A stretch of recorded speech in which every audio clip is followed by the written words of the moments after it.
On today's show, I sit down with a songwriter named Guy Snowdon. He's new to me, and I think you're really going to enjoy it.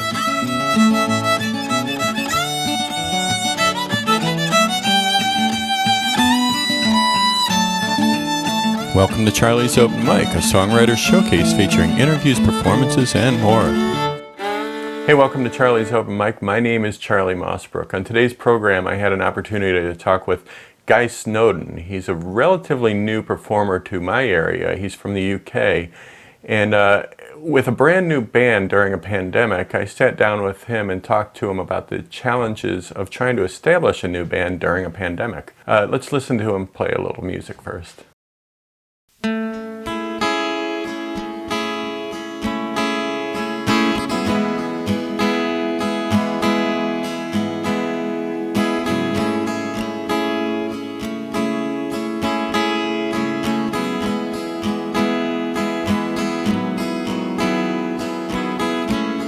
That thought came in the morning, bright light shone the way. In the morning dew the air stood still, and I saw the time of day go by.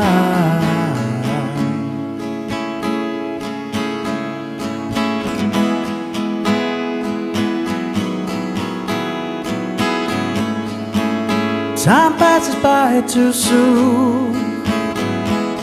The rest is to be said and done, to be said and done. 'Cause I see the light shining through, there's nothing I could do.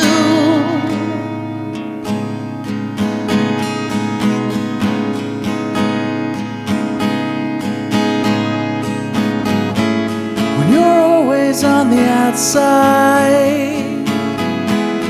you can't help to look in. Standing on your own 2 feet, all you can do is think, all you can do is think. 'Cause I see the light shining through, there's nothing I can do.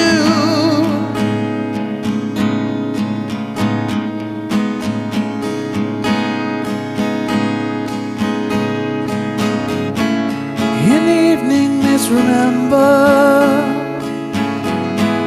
each day goes by too soon. One step at a time to remind me that I see the light shining through, there's nothing I would do.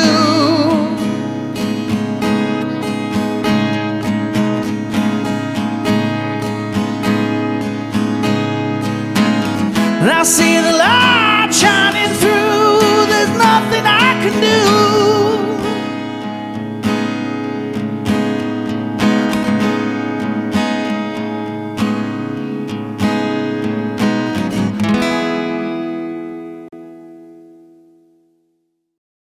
So on today's show, we have Guy Snowdon. He just performed the song "Lights" for you, and I don't know very much about Guy. He's reasonably new to the States. He's from Birmingham, England, and I'm going to let you fill us in a little bit more on your history and background because we are. I think you're the first person we've had on the show who I have never actually met in person, which makes this whole experience even more fascinating now that we're meeting virtually. Yeah. But anyway, tell us about a little bit about your history as a musician and where you came from. And Yeah, so as you said, I'm originally from Birmingham, England. I've been a musician for probably coming up to about 13, 14 years now.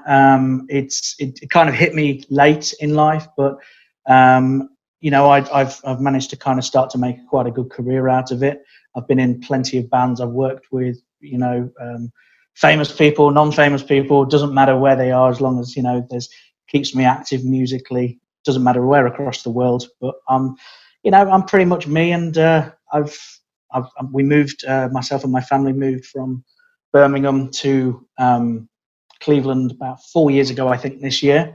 So it was a difficult thing because obviously being a musician, you set the seed in your kind of home, and to then suddenly just come to, I'd never been to Ohio. My wife's originally from Ohio, but it's like you have to start again. So, meeting people. So, this is a new connection, and hopefully we'll get to know each other a lot more over the years, and hopefully play with each other, kind of stuff. So, it's going well. It's going really well. I don't really feel I took a step back. Everyone in this city and around America has been ever so warm and amazing to kind of meet. I've met so many people and so many talented people, which is the bizarre thing for me, because the talented people back in England, it's like a war. It's like, I'm better than you, I'm better than you. But over here, it's like, hey, you're awesome, I love you. So it's a totally different scenario, and it's been such an amazing experience, and it's an experience that just keeps on getting better and better and better. Well, I'm glad you found a community of musicians that supports each other and lifts each other up, because I mean, it's just as humankind, that's what we should be doing. That's hopefully big time. Yeah. It's the mutual respect that really shocked me. There's a lot of love here, and there's a lot of love for Cleveland as a city, because I've learned that Cleveland had a bad rap, but actually I think it's an amazing place. So there's a lot going on. There's a lot for this city. So what was it that brought you and your wife to the States? Oh, you said she's from Ohio. Yeah, so she's from Ohio. Basically, when we lived in England, we just saw a bit of a better life over here. Times were hard, in England, for a lot of people, and for people of our age, we've got our daughter, and we just wanted to settle down, and we looked at the housing market, and we just genuinely couldn't get anything. And we looked at the housing market over here, and we thought, it's a no-win situation. We've just got to do it. And my wife was then offered a promotion with her job, which is an Ohio-based company, and we were just like, let's do it. If we can give a roof that we own over our daughter's head, and I can do music anywhere. I make my living from either gigging or doing session vocal work for people all over the world. So the internet, as long as I can get the internet, I'm still working. That's cool. And that's pretty much why we moved. Just for, I'd never call it the American dream, because I still love my home country, but we moved for a better life. Okay. Heights Music Hop. How did you get involved in that? I know Jason Myers, and I think he was one of the organizers for it and put me forward for it. That was good. Jason's been a really cool friend. He was one of the first people that I got to know, and that's, again, I just go back to what I said earlier. Everyone just seems to help each other out. Jason's an artist himself, but he's happy to throw opportunities to other people.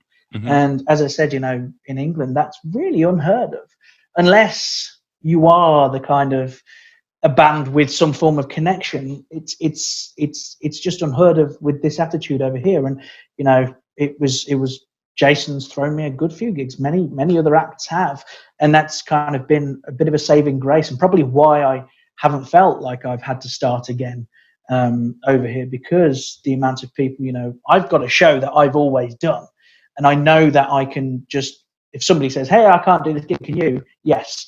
And that's pretty much how I've kind of gotten my rapport with a lot of venues. And it's starting to get a bit different now, because I've got my new band,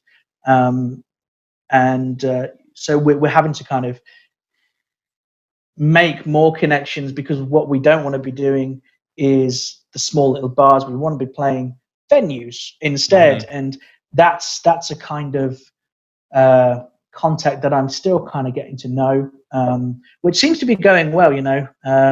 The material that we've put out and sent out, we've had some great feedback and responses from some pretty good venues, and we were in line to have an amazing summer, because we're a band that's about 5-6 months old, and we've been booked for Painesville Party in the Park as a semi-headliner on the weekend.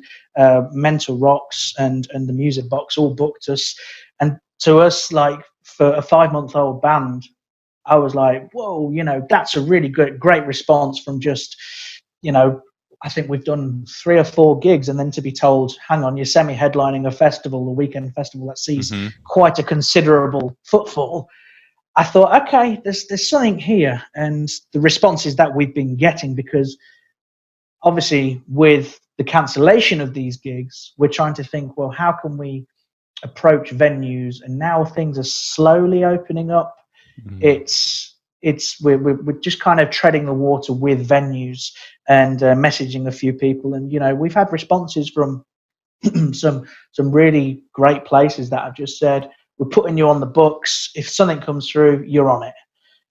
So it's just an interesting time, and we're staying positive, we're staying active, and whether it's my solo show or the Citizens, we're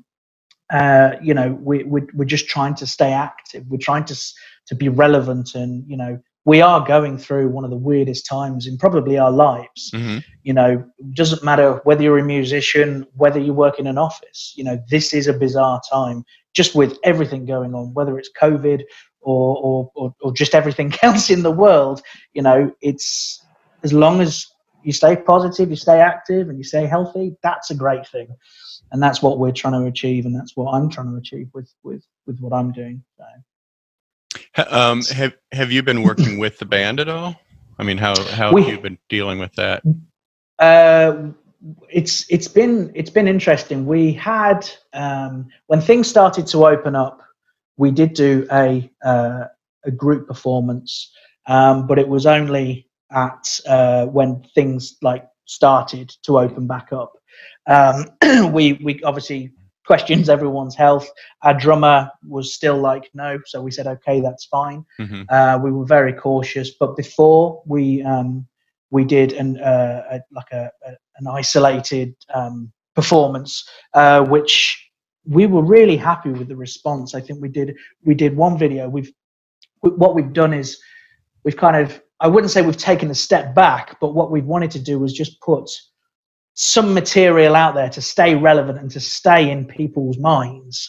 And the feedback we've had has just been ridiculous, and the nice thing is, I've got fans and friends from England that have stayed in contact with fans from over here, kind of stuff, and to just stay relevant has been a great thing. And the contact with the band, it's all phone calls, and I think that's the wonderful thing, is the technology that we have. We are still able to do it. We've still been keeping on recording, because what we wanted to do was have our album out by the summer, and that kind of got pushed back a bit. So we're thinking maybe late summer now, because I think it was the first month of just confusion of, hang on, what's going on here?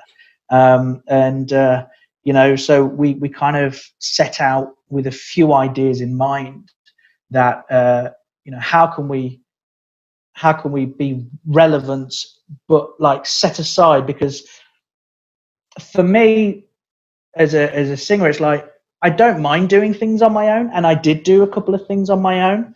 And I did one recently, but we thought, well, how else can we keep the band and still spread the word, but without maybe doing just music and only music? So we got in touch with people like Kim Kennedy again, and Lake Erie Illusions, and Kim did an amazing body painting session of our logo, and we raised money because one of our band members was instantly affected by the shutdown, because not only was he a musician, but he works as a stagehand for all of the major arenas and venues around Cleveland. So instantly, no income. So I got in touch with Kim and Dave at Lake Erie Illusions, and we managed to raise some money. And our member was just like, "That's amazing! Thank you ever so much." And it was just, and it seemed to get a great response. But again, it kind of turned people onto the band a little bit, because it's like, Kim has her own following. She's showing off her talent. And so does Dave. Dave was doing these amazing magic tricks, which still no idea how he is. Mm-hmm. It's Dave Garza. Is that his name? Yeah, Dave Garza. Yeah. Okay. And we, you know, and it was just, it was still relevant for the band, but it was kind of like we just wanted to show other artists off, because the one thing that we noticed when everything shut down was there was a lot of talk about musicians and only musicians, but there are other people, there are other artists out there. And I know, you know, that's not saying that everyone just ignored everyone else, because no, that didn't happen. But we kind of thought, well, how can we do something a bit different, keeping the band name in everyone's faces, but also, you know, showing off other talents and stuff like that. And I think we managed to get away with it. You know, as I said, we raised some money, and that was all it was set out to do, to help a friend in need. Didn't matter whether he was a band member, didn't matter whether, you know, who he was. We saw a calling to try and help somebody, and we did it. Hey, if you appreciate this content, please hit that subscription button down below. Please ring the bell for notifications, and you can always visit us at charliesopenmic.com and find our Patreon link.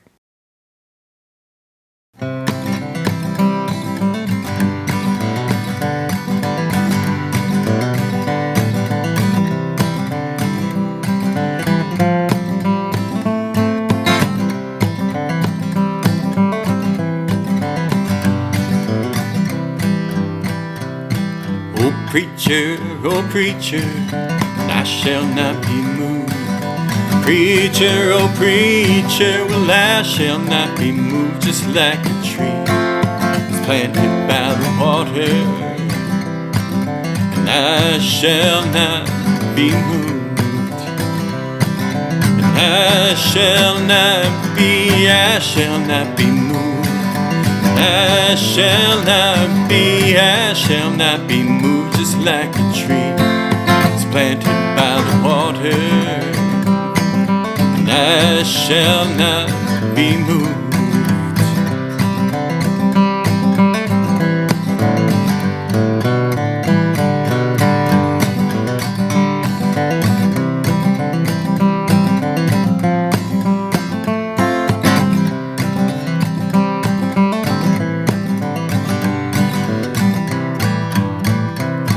I'm sanctified and holy, and I shall not be moved. I'm sanctified and holy, and I shall not be moved. Just like a tree that's planted by the water, and I shall not be moved. And I shall not be moved. I shall not be moved, just like a tree that's planted by the water, and I shall not be moved.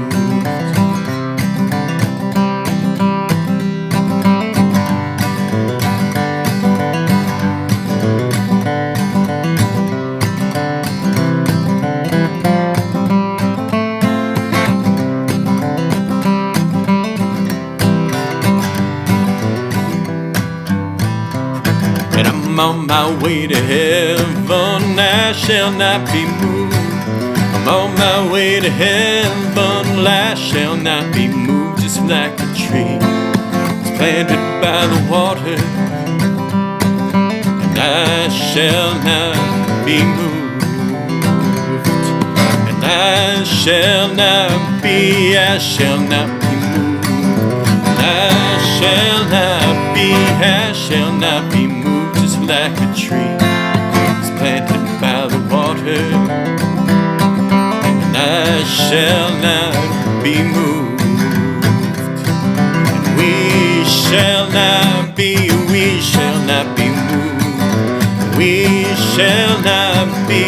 shall not be moved, just like a tree that's planted by the water.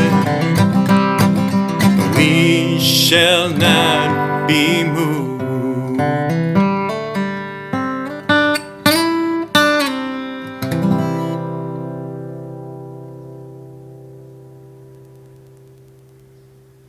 Hey, thank you for watching Charlie's Open Mic today, and thank you to Guy Snowdon for sharing his story and music with us. As always, please hit that subscription button down below. Please ring the bell for notifications of future episodes. And you can always visit us at charliesopenmic.com and find our Patreon link to help support the show. Thanks, we'll see you next week.